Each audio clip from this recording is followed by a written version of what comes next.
আসসালামু আলাইকুম রহমতুল্লাহি ওবরকাতুহু।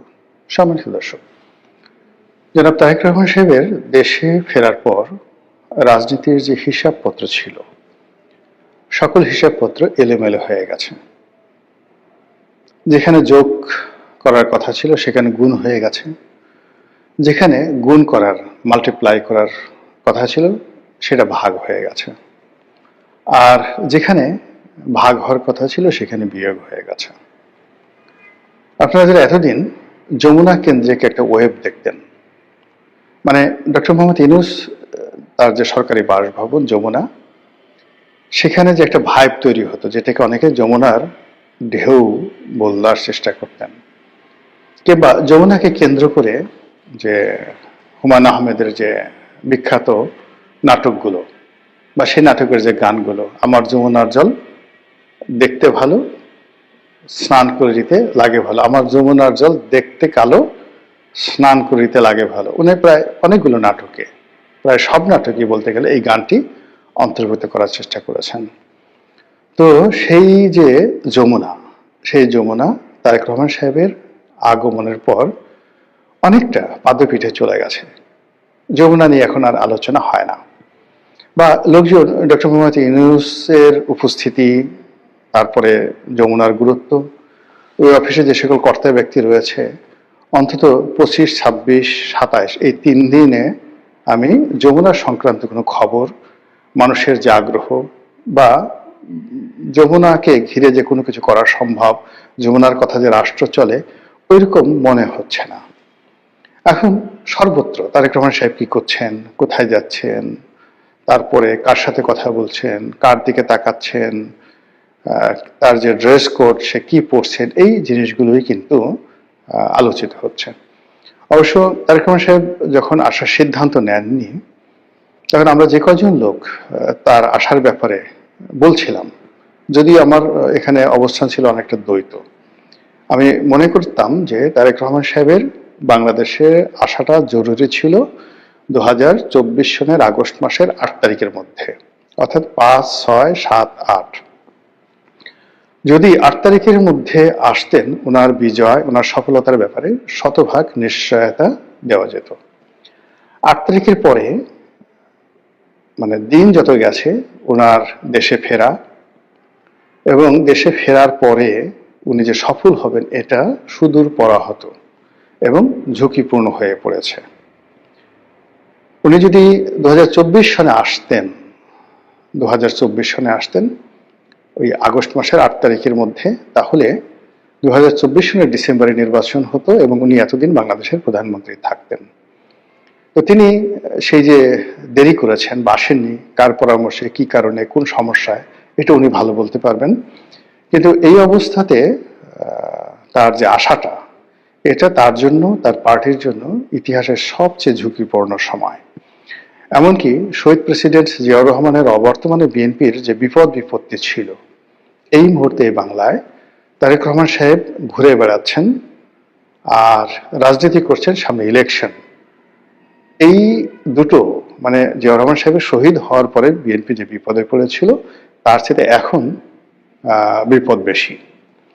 এমনকি যখন প্রেসিডেন্ট সাত্তার সরকারের পতন হয়েছিল, বেগম জিয়া যখন রাজনীতি আসেননি, এরশাদ যেদিন মার্শাল ল জারি করেছিল, তখন বিএনপির যে বিপদ বিপত্তির মধ্যে ছিল, আজকে বিএনপির জন্য ঝুঁকি, বিপদ বিপত্তি তার চেয়ে বেশি।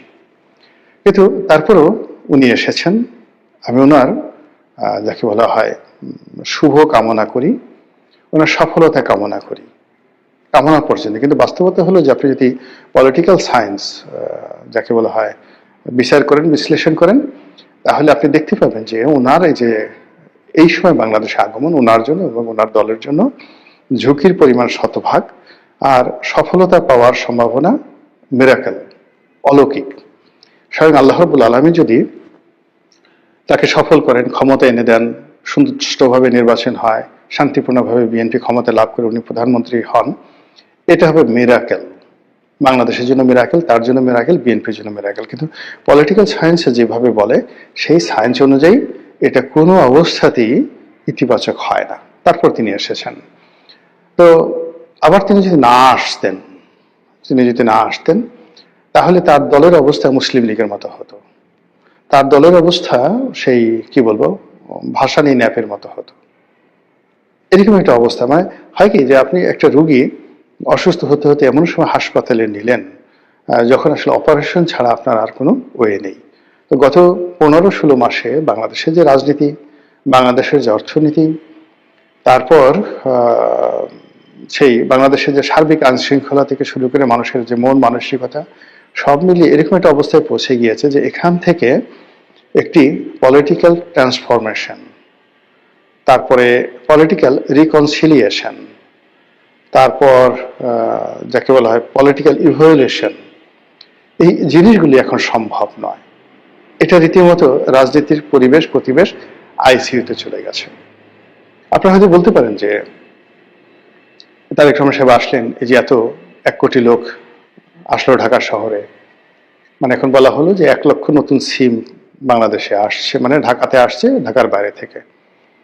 তো এটা নিয়ে আবার কর্তৃপক্ষ বলার চেষ্টা করছে যে না 1 কোটি লোক, সরি আগে আমি বোধহয় যেটা বলছিলাম যেখানে ওনার আগমন নিয়ে যে জনসমাবেশ হয়েছে আগমন উপলক্ষে, এই জনসমাবেশে কত লোক হবে আমি বলেছিলাম যে ঢাকা শহরে তো 1 কোটি লোক এখানে পার্টিসিপেট করবে, শহরের বাইরে থেকে আরো 50 লাখ লোক আসবে, কাজেই মোরাললেস 1.5 কোটি লোক এখানে থাকবে। তো দেখা গেল যে ঢাকা শহরে যে 1 কোটি লোক আছে, সেই 1 কোটি লোকের সাথে আবার বিএনপি মাইন্ডের যে সকল পত্রপত্রিকা তারা খবর প্রকাশ করেছে যে ঢাকার বাইরে থেকে মূলত 1 কোটি লোক আসছে। এর কারণ হলো বিটিআরসি এর হিসাব অনুযায়ী, সরকার হিসাব অনুযায়ী 1 কোটি নতুন সিম কার্ড যারা ঢাকার বাইরে ছিল তারা ঢাকার মধ্যে এসেছে। বিএনপি যারা প্রতিপক্ষ তারা মস্কারা করে বলছেন যে আসলে 1 কোটি নয়, এটা মানে 50 লাখ হবে। এর কারণ হলো আমাদের দেশের লোক এখন বেশিরভাগ ক্ষেত্রে এক একজন 2টা করে সিম ব্যবহার করে। তো এই ধরনের ট্রল হচ্ছে। এখন সেটা নিয়ে আপনি বলতে পারেন যে যদি তারেক রহমান সাহেবের ভবিষ্যতে না থাকে তাহলে তিনি আসলেন, আসার পর এত লোক হলো কেন? 2 নম্বর হলো যে আপনি কি তারেক রহমান সাহেবের চেয়ে বেশি বোঝেন, বা তার দলে যে সমস্ত কর্তা ব্যক্তি যারা আছেন তাদের চেয়ে বেশি বোঝেন? তারা কি এই জিনিসগুলো বোঝেন না? আপনি এগুলো কেন আগ বাড়িয়ে বলেন? এখানে একটা ব্যাপার হলো যে বিএনপিতে অনেক জ্ঞানী লোক আছেন, গুণী লোক আছেন, যেহেতু তারা পার্টির একটা পোর্টফোলিওতে আছেন, তাদের পক্ষে অনেক কথা বলা সম্ভব নয়। আমার চেয়ে বেশি বোঝা সত্ত্বেও তারা অনেক কথা বলতে পারেন না। 2 নম্বর হলো যে আপনি যত বড় জ্ঞানী হন না কেন, আপনি ঘরের মধ্যে থেকে যেভাবে নিজেকে বুঝতে পারেন, ঘরের বাইরে দাঁড়িয়ে থাকা একটা লোক তার দৃষ্টিভঙ্গি আপনার সম্পর্কে আলাদা হবে। তো সেই ক্ষেত্রে আমি যেহেতু বিএনপির কোনো পদ পদবিতে নাই, পোর্টফোলিওতে নাই, বিএনপি দলের কোনো কার্যক্রমে আমি কখনো যাইনি বা যাই না, তো কাজেই অন্য একজন দর্শক হিসেবে, একজন রাজনৈতিক বিশ্লেষক হিসেবে, রাজনীতির কর্মী হিসেবে আমি যেভাবে বিএনপিকে দেখতে পাই সেটা বিএনপির ভিতরে যারা আছেন তাদের পক্ষে সম্ভব নয়।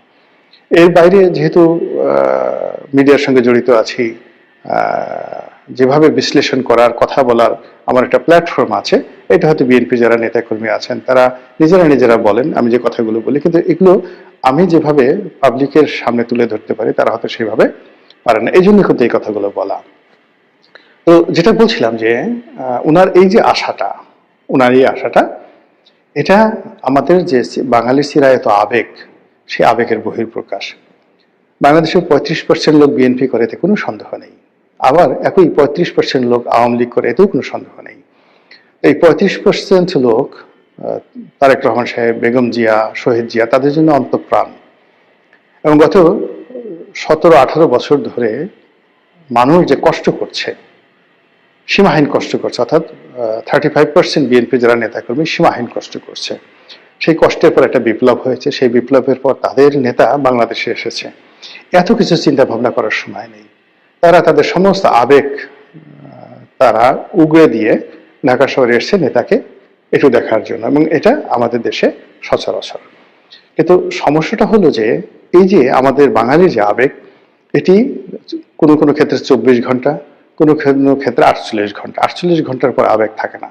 আমাদের বাঙালির যে রাগ, 6 ঘন্টার বেশি রাগ থাকে না। 6 ঘন্টার পরে মানুষ রাগ কমে যায়, এটা আমাদের চরিত্র। কিন্তু আপনি আরব দেশের দান, মানে 6000 বছরেও তাদের রাগ কমে না। মানে নিজে রাগ হয়ে গেল, মরে যাওয়ার আগে ছেলে মেয়েকে লিখে গেল যে আমি এই বিষয়ে রাগ হয়েছি, তোমরাও এই রাগ ধারণ করবে। তো বাঙালির সেটা নেই। বাঙালিরা মানে 6 ঘন্টা পরে আপনি রাগ কমে যায়। স্বামী স্ত্রীর ঝগড়া থেকে শুরু করে দ্বন্দ্ব সংঘাত যা কিছু আছে সেটা উইদিন 6 আওয়ার্সের মধ্যে এটা জিরো হয়ে যায়। আপনি দেখেন অনেক জেলাতে মারামারি হয়, কাটাকাটি হয়, আবার 6 ঘন্টা পরে কিন্তু সেটা নিষ্পত্তি হয়ে যায়। এটি হলো আমাদের চিরাচরিত অবস্থা। ফলে তারেক রহমান সাহেবকে নিয়ে যে আবেগ দেখানো হয়েছে, সেই আবেগটা আসলে 48 ঘন্টা, 24 ঘন্টা পরে অর্ধেক কমে যাবে, 48 ঘন্টার পরে একেবারে শূন্য হয়ে যাবে। ফলে উনি ওনার দলের অন্য সব নেতার মতো, এমনকি তার মায়ের মতোই তিনি সাধারণভাবে মানুষজনের দ্বারা তিনি ওইভাবে মূল্যায়িত হবেন। তিনি যে হঠাৎ অসুস্থ হন বা রোগাক্রান্ত হন, ওইরকম একই হবে। 24 ঘন্টার জন্য মানুষজন খুব মানে ছুটে আসবে, আবার যার যার অবস্থানে চলে যাবে। এই হলো বাংলাদেশের চরিত শ্রেণীর চরিত্র। কাজেই তারেক রহমান সাহেবকে নিয়ে যে ভাবাবেগ ছিল সেটা 48 ঘন্টার মধ্যে, 24 ঘন্টার মধ্যে অর্ধেক চলে গেছে, বাকি 48 ঘন্টা আমি যখন ভিডিও করছি তখন পর্যন্ত 48 ঘন্টা হয়নি। ফলে এখনো পর্যন্ত কিছুটা অবশিষ্ট আছে। এখন আপনি গিয়ে দেখেন যে হাদিকে নিয়ে যে আবেগ তৈরি হয়েছিল, সেই আবেগ 24 ঘন্টার মধ্যে কিভাবে শেষ হয়ে গেছে, 48 ঘন্টার মধ্যে কিভাবে সেটা একেবারে শূন্যতে পরিণত হয়েছে। এখন হাদির মৃত্যুকে কেন্দ্র করে ইনকলাব মঞ্চ যে আন্দোলন করার চেষ্টা করছে, এটি জামাত যদি ব্যাকআপ না দেয়, এখানে পুরোটাই জামাতের যারা লোকজন আছে তারা সম্মুখ সারিতে থেকে এটাকে শাহবাগে যে ইনকলাব মঞ্চ করা হয়েছে হাদির বিচারের দাবিতে, এটা মূলত পিছন থেকে জামাত সাংগঠনিকভাবে ম্যাটিকুলাসলি তারা সেখানে এটাকে জমিয়ে রাখার চেষ্টা করছে তাদের রাজনৈতিক স্বার্থে। কিন্তু জামাত যদি এখান থেকে সমর্থন উঠিয়ে নেয়, সাধারণ মানুষ, আপনি 10 জন সাধারণ মানুষকে পাবেন না যে যারা হাদির জানাজাতে স্বতঃস্ফূর্তভাবে গিয়েছিল, এরকম 10 জন লোক আপনি খুঁজে পাবেন না যারা হাদির বিচারের দাবিতে শাহবাগে আসবে। এই হলো বাঙালির আবেগ। তো সেক্ষেত্রে তারেক রহমান সাহেবকে নিয়েও কিন্তু আবেগ থাকবে না বাংলাদেশে, তাকে তার রাজনৈতিক নেতাকর্মীকে নিয়েই চলতে হবে। তো এই বাস্তবতায় ওনার যারা বিরোধী পক্ষ তারা তো সংগঠিত, অর্থ আছে, এবং গত সেই মানে যদি আওয়ামী লীগের কথা ধরেন, তা আওয়ামী লীগ তো গত 15-16 বছর ধরে এক হাতে দেশ চালিয়ে তারা অর্থবিত্ত ক্ষমতার সব ব্যাপারে চূড়ান্ত পর্যায়ে আছে। তারা কেবলই মাত্র রাষ্ট্র ক্ষমতাটা হারিয়েছে, বাকি ক্ষমতা তাদের কিন্তু রয়ে গেছে। বুদ্ধি শুদ্ধি কৌশল দুষ্ট বুদ্ধি যা কিছু সব তাদের রয়ে গেছে।